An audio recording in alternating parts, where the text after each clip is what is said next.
इस कार्यक्रम के प्रसारण पुण्यार्जक हैं Shri Kanwar Lal ji Mahavir Prasad ji Patni, RK marble group, Madanganj, Kishangarh, Rajasthan.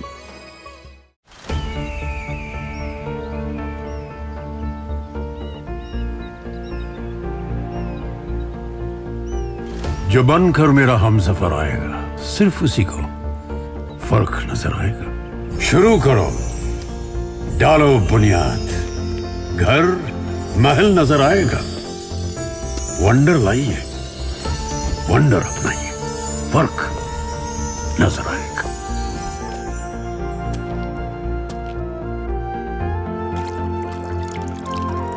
पानी भर लो अंजलि में, चांद उतर आएगा।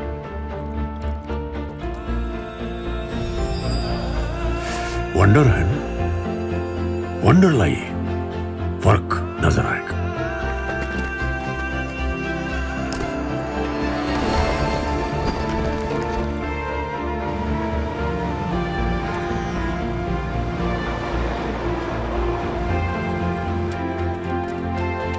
पहला घर तो खड़ा करो, शहर नजर आएगा।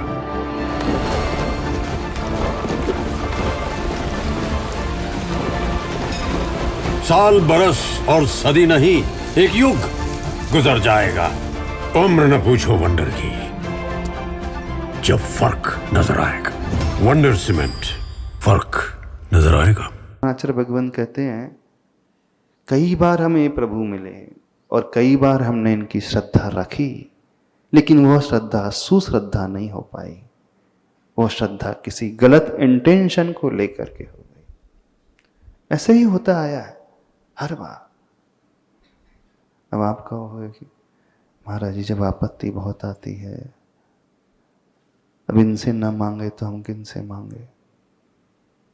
कुछ थोड़े से बुद्धिमान जीव होते हैं, है ना, वो क्या कहते हैं, बेटा मां के आगे ना रोएगा तो कहां रोएगा। बेटा मां के पास आकर के आंसू नहीं बहाएगा, उससे नहीं मांगेगा तो किससे मांगेगा। भक्त भगवान से नहीं मांगेगा तो किससे मांगेगा। किससे मांगेगा बताओ, अपने वाले भगवान से तो मांगेगा ना। तो हम कठिनाई के दिनों में इनसे मांग लेते तो कौन सा गुनाह कर लेते हैं। याद रखें, जब जब हम कुछ आकांक्षा भीतर पैदा कर रहे हैं तो इसका सीधा सा अर्थ है हमें डाउट है। कौन सा डाउट है? ये डाउट है, यदि हम भक्ति करेंगे तो क्या पता दे अथवा ना दे। ये संदेह हो क्या हमें, क्या पता कुछ मिलेगा कि नहीं मिलेगा। और उस संदेह के कारण व्यक्ति मांग लेता है। लेकिन जब हम डिजर्व करते हैं तो हमें डिजायर करने की आवश्यकता होती है। यदि आप योग्यता अपने भीतर रखे हुए हैं, कोई डिजायर की आवश्यकता नहीं, कोई डिमांड की आवश्यकता नहीं, कोई मांग की आवश्यकता नहीं। जो व्यक्ति सही तरीके से सारे कार्य करता है, उसे हाथ फैलाने की आवश्यकता नहीं पड़ती। आप तो छोड़ दो, एक डेली वेजेस वाला मजदूर भी है ना, सवेरे से लेकर शाम तक काम करता है, जब उसकी छुट्टी होती तो हाथ नहीं फैलाता। वो फैलाता हाथ मालिक के आगे, अधिकार से मांगता है। 8 घंटे की ड्यूटी की है तो इतना होता है। वो भीख नहीं मांगता है। भीख मांगता है क्या? भिखारी थोड़ी वो बोलता, मैं भिखारी थोड़ी, 8-10 घंटे काम किया है तो उसके बदले में इतनी मिलती है मुझे। तो जहां वो डिजर्व करता है उसे मांगने की आवश्यकता ही कहां होती है। यदि हम डिजर्व करते हैं, हमारी भक्ति वैसी है, तो हमें क्या मांगने की आवश्यकता।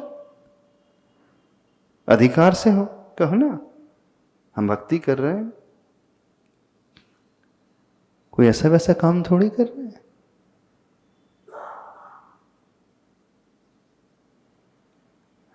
हम खुदा के बंदे हैं,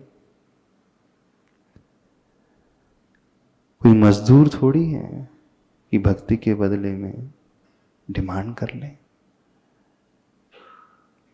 हम प्रभु के भक्त हैं, और जो भक्ति होती है निष्पक्ष और निरपेक्ष होती है, निकांक्षी भाव से होती है। कोई इच्छा की भावना नहीं वहां पर कि ये चाहिए वो चाहिए। जब पूर्ण निरपेक्ष होकर के हम समर्पित होकर के भक्ति करते हैं तो समझना वो श्रद्धा जब आती है वो सुश्रद्धा हो जाती है।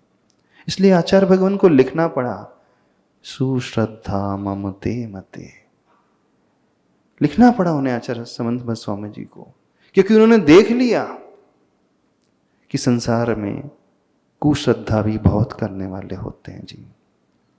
और उनकी श्रद्धा ऐसी गजब की श्रद्धा, ऐसी गजब की श्रद्धा, हाथ जोड़ा उन्होंने, पत्थर से भगवान प्रकट हो गए। कहानी सुनिए ना, कौन से प्रभु प्रकट हो गए थे? चंद्र प्रभु भगवान की प्रतिमा प्रकट हो गई थी। और बनारस की वो घटना है, आज भी वहां मंदिर है और जिसका नाम है, क्या नाम है? जोर से बोलना, क्या नाम है उसका? हाँ, वही नाम है उसका।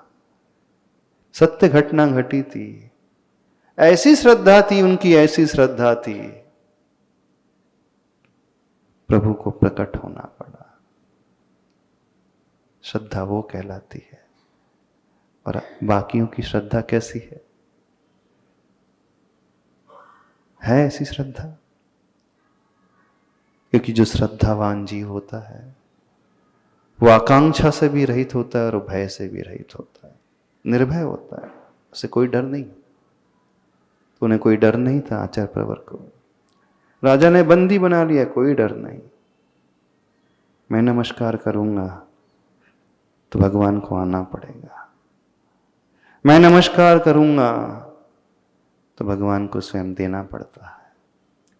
मांगने की कोई इच्छा नहीं, बात ही नहीं वहां पे। श्रद्धा ऐसी पैदा करो, बिल्कुल अंदर से ऐसे भाव लेकर के आओ।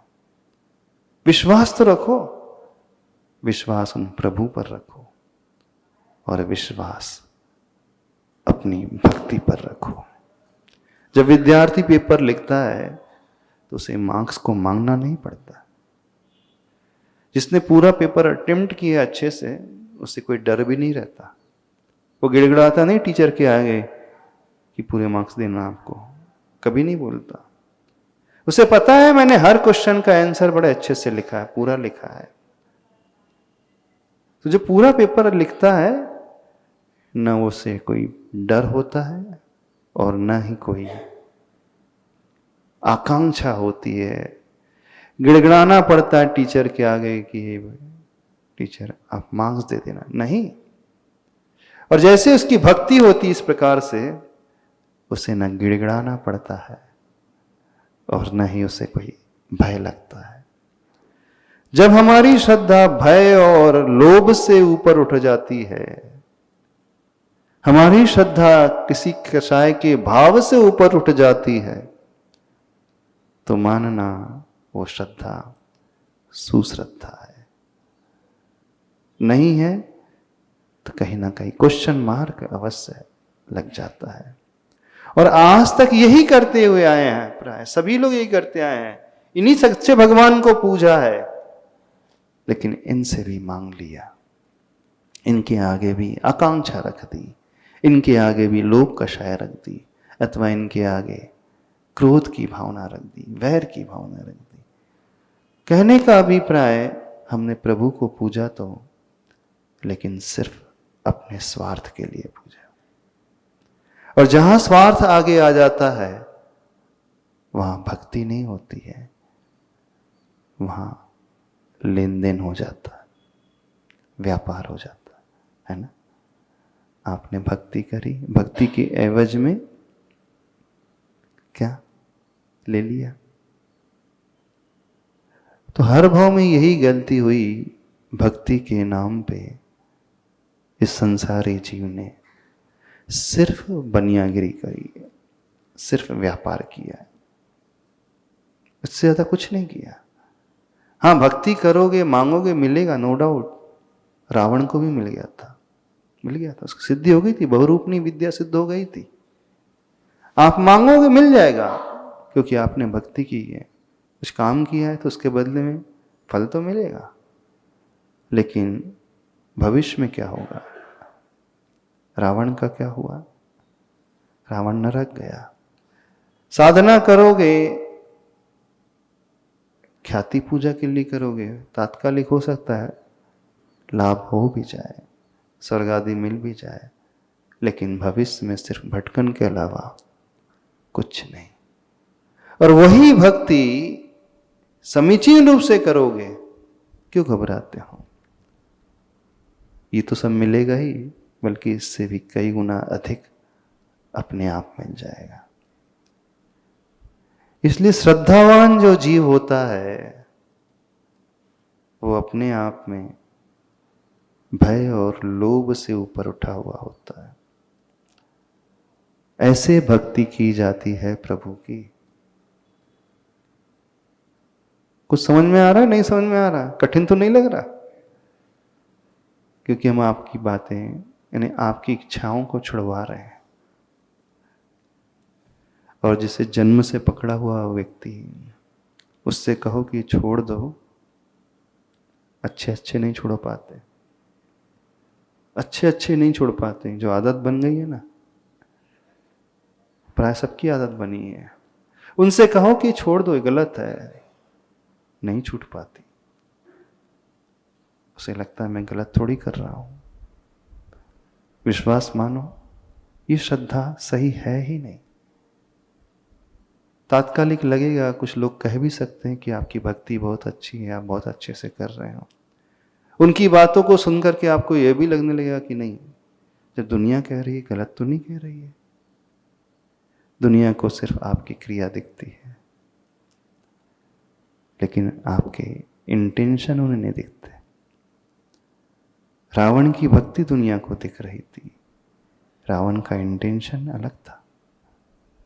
सारा वो इंटेंशन पर आधारित होता है। तो क्या करना है? कैसी श्रद्धा रखना है प्रभु के प्रति? सुश्रद्धा, समीचीन श्रद्धा, कोई आकांक्षा नहीं, कोई लोभ नहीं, कोई भय नहीं, कोई वैर का भाव नहीं, बस समर्पित होकर के प्रभु के चरणों में झुकना है। झुको एक बार, भक्ति करो एक बार, ऐसे चमत्कार आपको स्वयं देखने मिलेंगे। पर जो इस प्रकार की भक्ति करता है उसे थोड़ा पेशेंस भी रखना पड़ता है।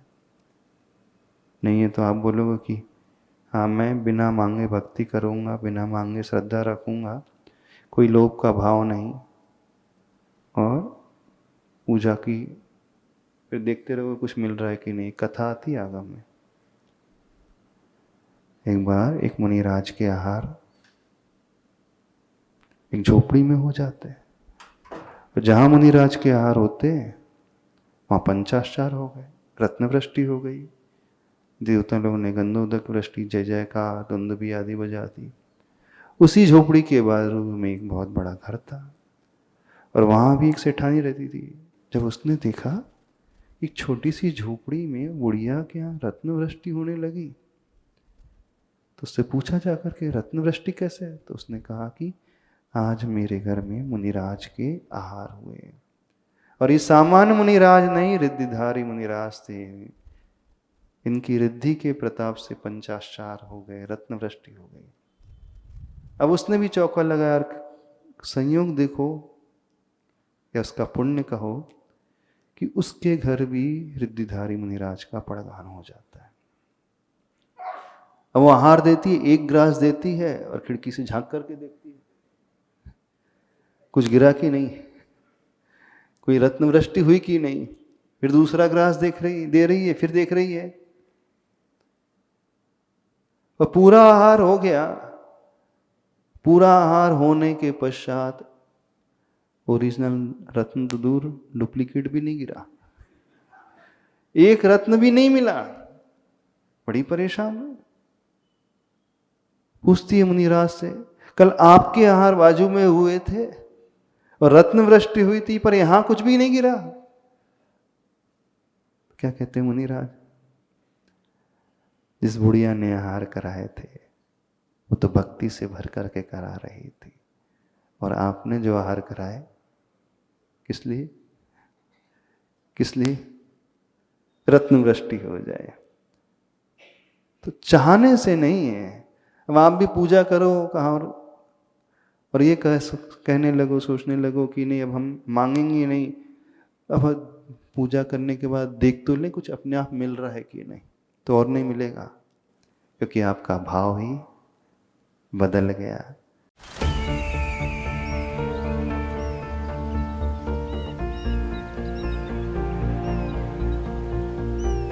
जो बनकर मेरा हमसफर आएगा सिर्फ उसी को फर्क नजर आएगा। शुरू करो, डालो बुनियाद, घर महल नजर आएगा। वंडर लाइए, वंडर अपनाइए, फर्क नजर आएगा।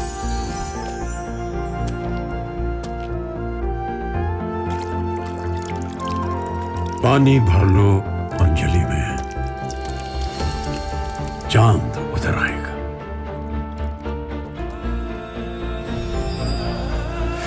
वंडर है ना, वंडर लाइए, फर्क नजर आएगा।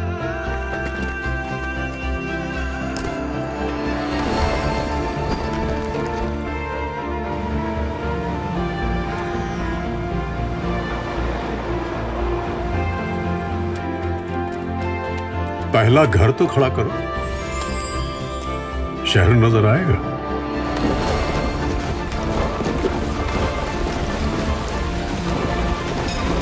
साल बरस और सदी नहीं, एक युग गुजर जाएगा। उम्र न पूछो वंडर की, जब फर्क नजर आएगा। वंडर सीमेंट, फर्क नजर आएगा।